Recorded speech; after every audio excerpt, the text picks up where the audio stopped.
One person cannot accomplish the mission in an organization when it comes to bias. It has to be an all-in mentality across the organization because it's something that permeates processes and the way that people think.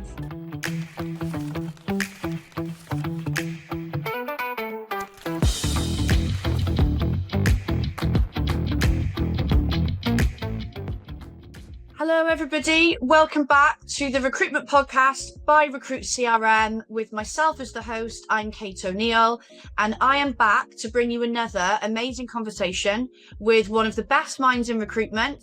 So we're going to get ready to deep dive now into another really interesting and informative topic that's going to help you learn, grow, and develop, me included in that as well. So I'm really pleased today to have Debi Easterday on with me.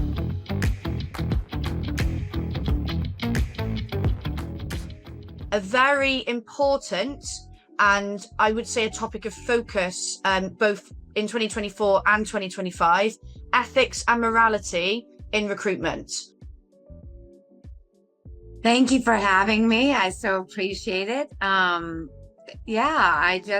know what? I have spent the last 25 years working across a number of different industries, primarily tech, healthcare, which encompasses dental, pharma, biotech.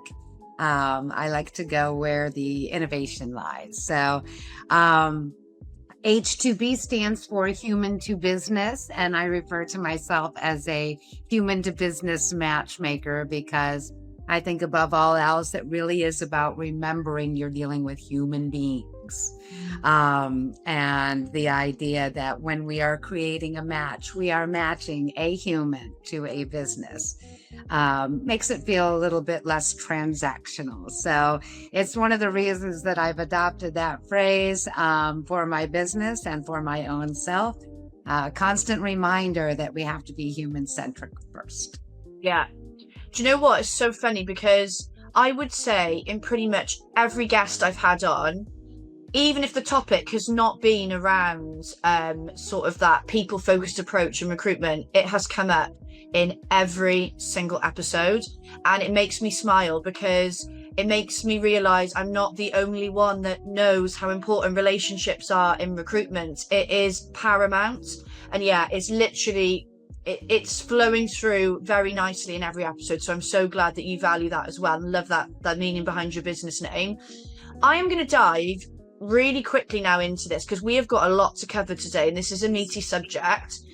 And I know I can only speak for the UK on this, but I know ethics and morality is a massive part now of our agencies, our industry, and yes, we've got work to do, but I do feel we're starting to get better at it, but we're definitely not there yet. And I would say it's a subject that I think a lot of people are sometimes quite overwhelmed by because there's lots to know and everybody wants to do the right thing, don't they? And I'm one of those people. I've got an agency now. Well, not everybody wants to do the right thing. That's one of the reasons. Well, actually, no, that you're right there. Not everybody wants to, but the ones that do, I'm really conscious of it. You know, I really want to do the right thing. So I'm really excited to learn from you about this today. And hopefully the people that aren't doing it the right way get some decent inspo from hearing you speak about this today and start doing things the right way. So for you, how do you ensure that your recruitment process is fair and unbiased? I think it starts with ensuring that we've got the right tools and the right training and the right tech in place. Bias can occur on so many levels. I mean, it can start with the job description and how you're framing this job. If your entire job description refers to he and him and the postman, you paint a picture of who's going to be hired for that position, and that may be turning people away right from the start before the actual interview process has even begun. Yeah. So it's really about being thoughtful about where bias can be inserted across the process. So when I'm working with new clients, it's really about first figuring out what your hiring workflow looks like.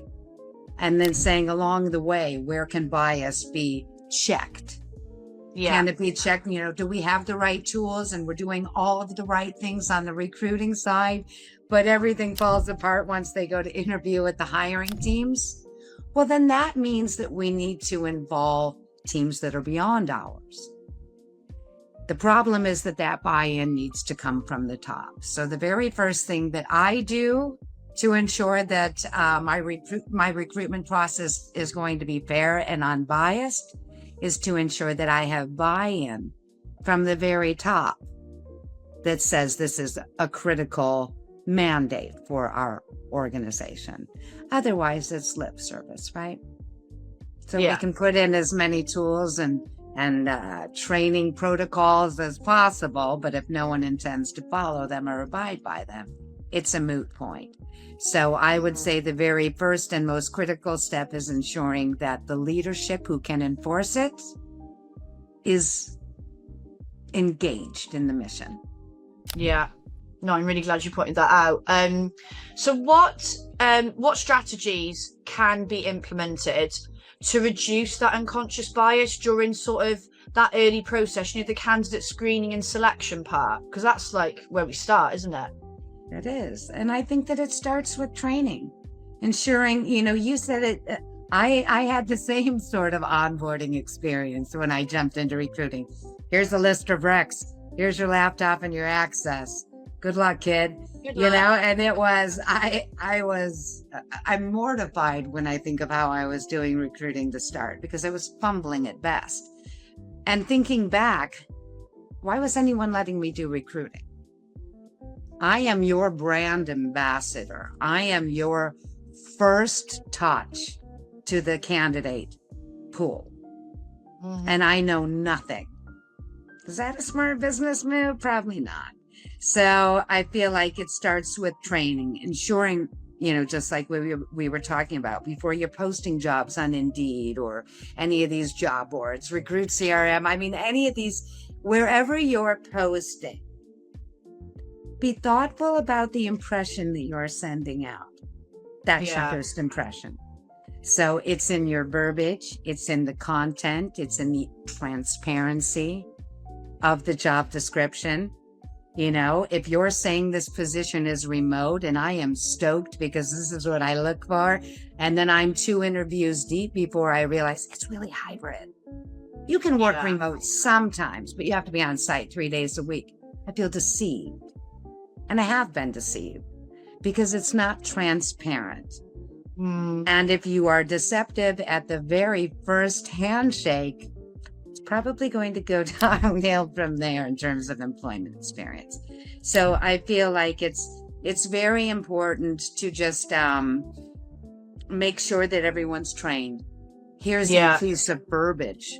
Here are the ways that you can say this, and I've heard people say, well, it's not grammatically correct to use they, them here, so I just put him. Well, there are other ways that you can say the same thing without that's just laziness, isn't it? Laziness. It's looking for excuses not to change my mindset to include. We fumble. I'm resisting. And we're clumsy with it for a little while until we retrain our brains to think of inclusive ways to say this same exact statement. And then it becomes easier and easier because now our brains have this vocabulary and we have the right pronouns and we have the right verbiage available to us because we haven't closed ourselves out to that as a mindset. And then it's habit, right? It's putting processes in place and ensuring your team is accountable to them. Yeah. Because accountability is the other thing. You can't just put training out there and hope folks engage in it. You have to hold creative training sessions so that everybody on board sees the importance, first of all, of removing bias. This is our invitation. Because if I am only hiring people that I like, you don't have a really, really good time at the Christmas party. But we are going to be missing out on a whole lot of perspective that is outside of what my brain offers. So we're going to limit our growth right out of the gate. There's a reason for diversity, and there's a reason for leading your recruitment on an ethical path. And it's, 94% of people who have been, it was, probably about a year ago, there was a study, candidate pools, job seekers. 94% said that they wanted to align with a company that was ethical. That's huge. Massive. And you feel whether or not a company is ethical in the interview process as a candidate.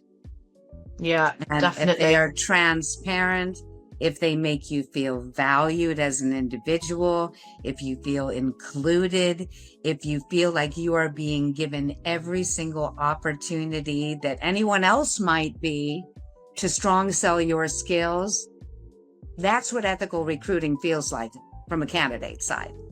Yeah. They're excited. They feel like they've really got a shot at this one. Yeah. And so it's training on job descriptions. How do we write this? Training on ensuring that everybody gets the same interview experience. Because I have sat in on interviews, Kate, where I am like, there's no interviewing happening here. This is not an interview. You two just really like each other and can't wait to work together. Yeah. You just have a chat. 25 minutes in and I have no idea if this person's qualified for the job. But I'm pretty sure this one's getting hired. That's not ethical recruiting. Mm-hmm. And so we need to let people know that part of removing bias is making sure that you're asking every candidate the same questions.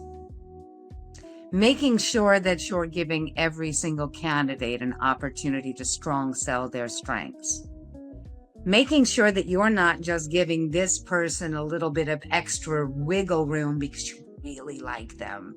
Yeah. Such a great personality. You know you're going to have such a good time working with them. Because I've seen people hired because they had a great personality. And inevitably, 3 to 6 months in, everyone's like, I don't know what happened. I mean, we all liked her so much in the interview. She's just not delivering. And 9 times out of 10, it happens all the time, doesn't it? All the time. We loved her in the interview. She was so great. I don't know what's happening. Well, you never interviewed her.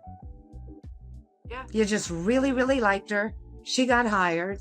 She wasn't qualified for the job. So she was doomed from the start. She probably figured that out a month in. So she's kind of quiet quitting and looking for a new job in the wings. Recruitment agencies do it all the time. This is why I opened my own, Kate. Because I was like, this is transactional. This isn't smart hiring, and it's not healthy for you, client. And it's not healthy for you, candidate. No. Because you're going to be looking for a new job in 6 months, and you will have spent the last 6 months paying this person to get ready for their next job.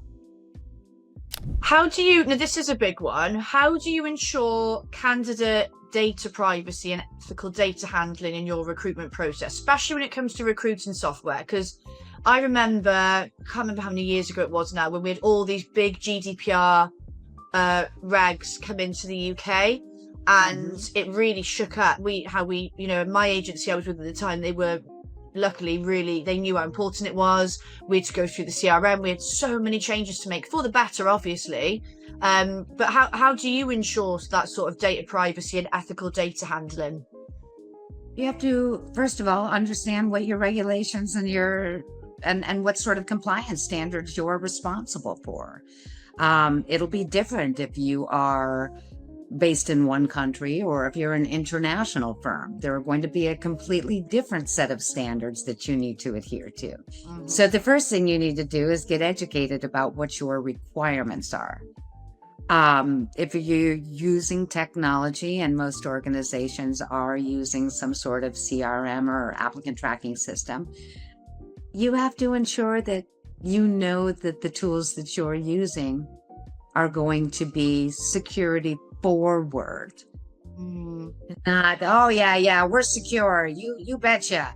You have to look at who you're partnering with. If your information is being downloaded into this system, you are assuming risk, right? I put this resume and this candidate's information into this. I've put them at risk. So you are responsible for ensuring that any system you're entering their information into is security first. And you should absolutely, during the demo, ask them what their security framework looks like. Do you have a CISO?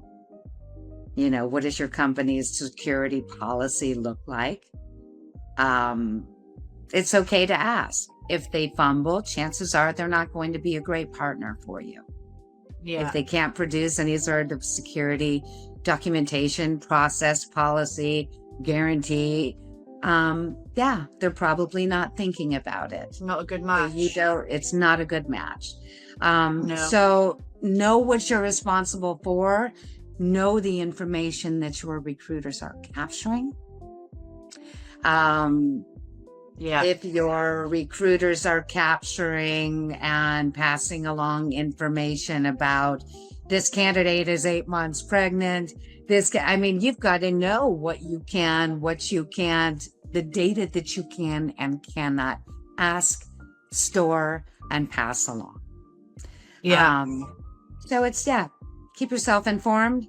Ensure that the software that you are using is secure and also has data privacy and policy in place. And that's about all you can do. The hackers are getting really good. So be proactive, I guess, is the biggest part of it. I think that everybody gets really, really serious after they've been hacked. Oh God, it's literally like my worst nightmare. And actually, it becomes your first priority all of a sudden. And that's led me very nicely into my little plug of Recruit CRM. Now, I know I joke about this every episode, but I use Recruit CRM as my own with my agency. And as we've been talking about sort of data privacy, all of that stuff, security is a top priority. Now, one of the things that I like about, I'm sure a lot of CRMs do this, but for me, the important things that matter, little things like the two-step authentication to log in. So I know, I want to make sure that all my candidates and clients' data is being kept secure, but also what's important is consent management. And if we're talking about that on the candidate side of things, there is a function that I actually discovered recently in Recruit CRM that addresses this. So there is a very comprehensive SMS consent system where any recruiters in your organization, I'm the only one in mine, so it's me, can not only obtain and track candidate consent for any sort of communications, but there's a very easy opt-out option for people, which is important. Not everybody is going to want to stay on our database forever, and they're perfectly within their rights to opt out, and it's making it easy for them, not difficult and jumping through hoops to do that. And what I like is that it's integrated across multiple touch points. So again, that ease.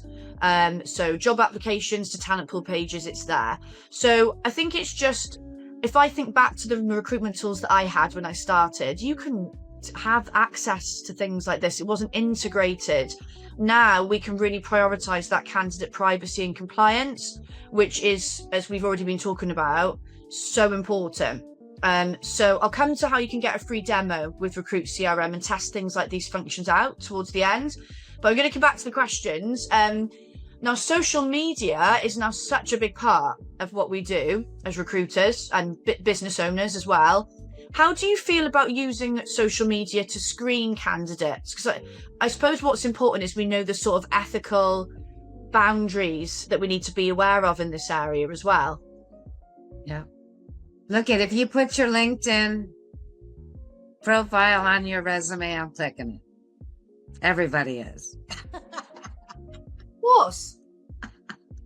But yeah, I think it's absolutely a tool. You know, there's a lot that you can tell for example, from a LinkedIn profile. Every once in a while, you see these recommendations where you read those recommendations and you just know this person is an all-star. Yeah. They're an all-star. And then there are people, and they've done these courses, and their interests are all professional, professionally related, and they're reading books and, putting content on their pages and posts that are all about their professional line of, okay, that sells me on that person being incredibly passionate and invested in their professional growth and success. Man, I want that person on my team. I'm going to give them a call. I'm inspired to call people who look like they are above and beyond, because they end up being A's. You get excited before you've even spoken to them, don't you? Right. Like what they don't know, they'll be driven to learn, because this looks like a person who is so engaged in what they're doing professionally that, like me, work never feels like work. So I never feel overworked. I love what I do. And when you hire that person, it's always a fantastic hire. They're always going to be that person who will do the extra thing, who will run the extra mile, who will research that project we need research, because they're learners and they're driven and they're doers. So do I look at social media? Yeah, absolutely. Absolutely, I do. It's, I think, an extension of your resume. If you put it on the resume, it's an extension of the resume, and it's an invitation to review. Now, should you go out and stalk a candidate? Well, probably not. Have I? Yeah, I have. But we all have, haven't we? It's typically, this is one of 3 people in the country that I've found who has this skill set. I must reach this person.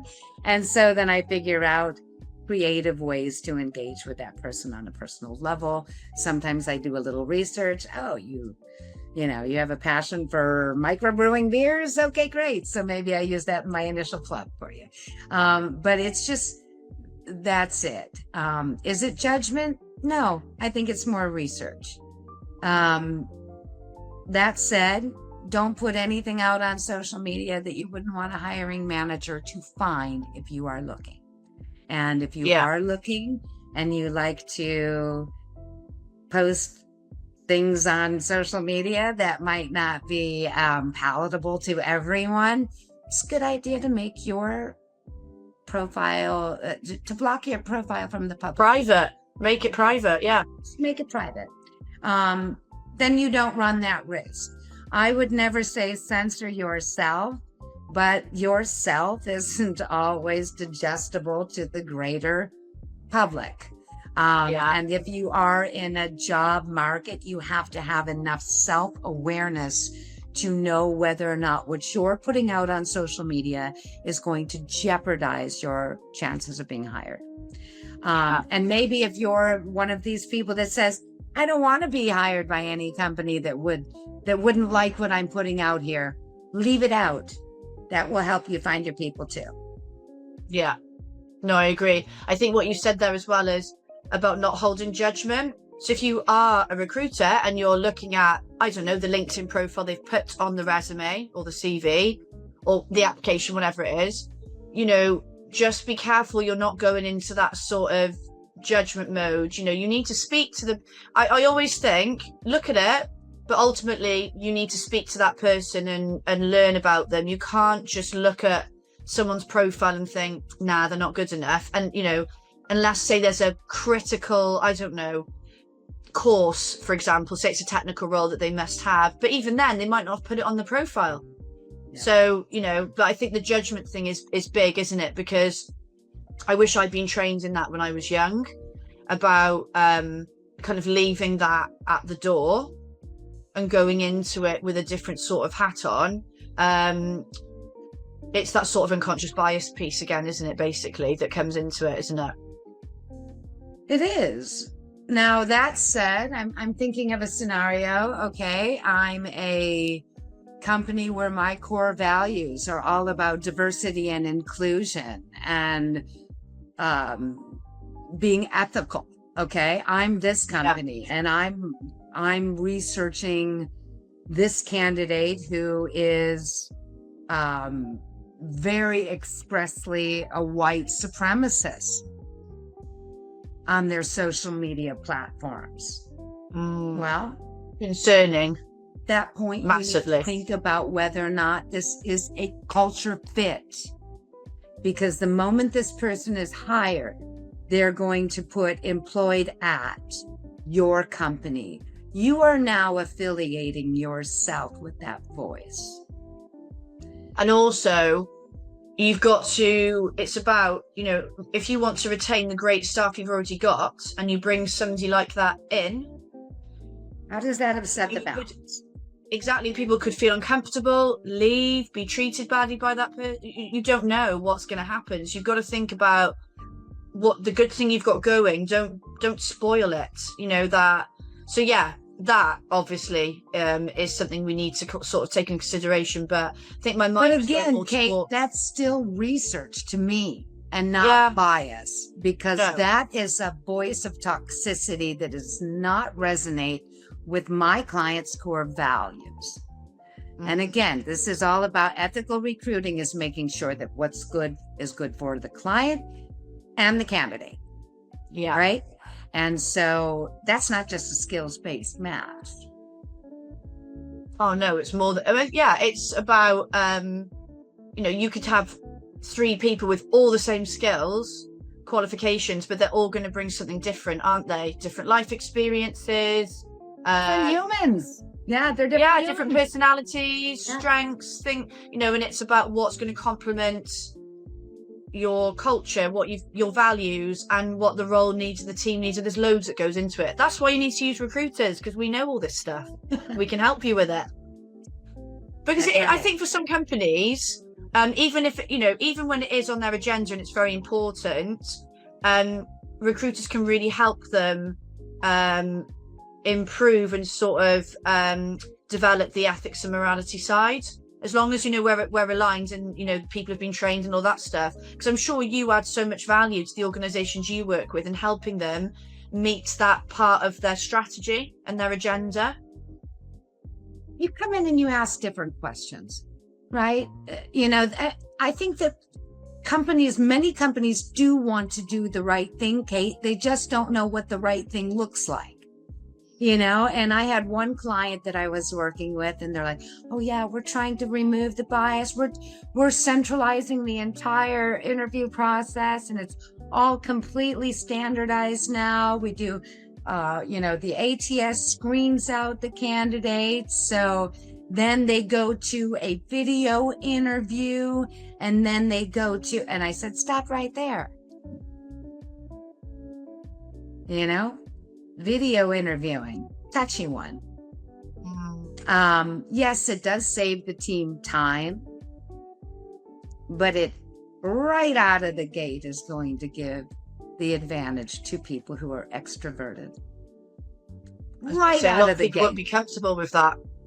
Some people get on there, and I've been on the receiving end of some of these video interviews. Some people are like this. I did blah blah. They don't know where to look. It's the craziest, most awkward thing in the world. Had you put another person on the other side of that, it wouldn't have looked like that. It wouldn't have felt like that. I'm not a fan of them. I think you need to at least have jump on and have a live video interview. But all these, I honestly, and I'm confident in stuff like that, and I find them disjointed, and I'm just not able to connect. For me, an interview is about connecting, and it's like you're just speaking to nothing. Personally, I don't think they work, and I don't like them. No, and I've seen some fantastic ones, but it's typically the folks who are extremely extroverted. You can tell that you could put this person in front of just about anyone in an organization, and they'd, be able to have a perfectly engaging conversation. But that is not everyone's superpower. And so you're not providing those folks who maybe struggle to communicate. You're not giving those folks the same advantage. You're not giving them the same opportunity that you're giving. And if they're not doing a role where they've got to be in front of the camera and record videos, what benefit have you got to knowing what they're like? Unless they're going to be a TV producer or a podcast host, then it's useless. Oh, I'm not sure. He's a systems administrator, guys. Yeah, they're going to be a IT project manager. They're not like do you know what I mean? It just, personally, they're not for me. But people out there may have had great success and like them. But yeah, I'm with you. When I'm speaking to candidates, I like to give them an opportunity, the choice. So would you prefer to speak to me over the phone, or would you like to jump on a video call together? You know, because most people go for the phone for a first chat, but some people want face to face, see you, not just hear you. But yeah, I think some people will never be comfortable in front of the camera, but it doesn't matter because the role they're doing, it's not relevant. So why is that the standard? Why is a Java developer going to be measured on communication skills at the same level as a business development professional or an account manager would be? It doesn't make sense. So it's not providing people with the same opportunity. And I think that's really what it is. It's, the problem is that this is a choice for an organization. It's not a mandate. You have to choose as an organization that you want to do the right thing, and that you're going to hold your hiring managers across the organization to that standard, to make sure that everybody is interviewed in a fair way, and that everybody who has applied, who is qualified for the job, is given the same opportunity to interview for it. And not just this person because I saw her picture on LinkedIn. She's really pretty. So it doesn't have anything to do with it. Is this person also qualified? Well, let's take this person through. You might find out that your alpha didn't perform so well downstream at the technical level. But this person who you thought was a C just escalated to a B+ because they are wicked smart and can solve probably several of the problems that we've got on our plate right now. Yeah. But if you had never given that person an opportunity to interview with the team, you almost cost that team that person's ability. So it's not about who you like best. Likability is absolutely a piece of it because we have to spend 40 hours a week or so with this person. But if you're hiring first based on who you like, you're doing a disservice to your organization.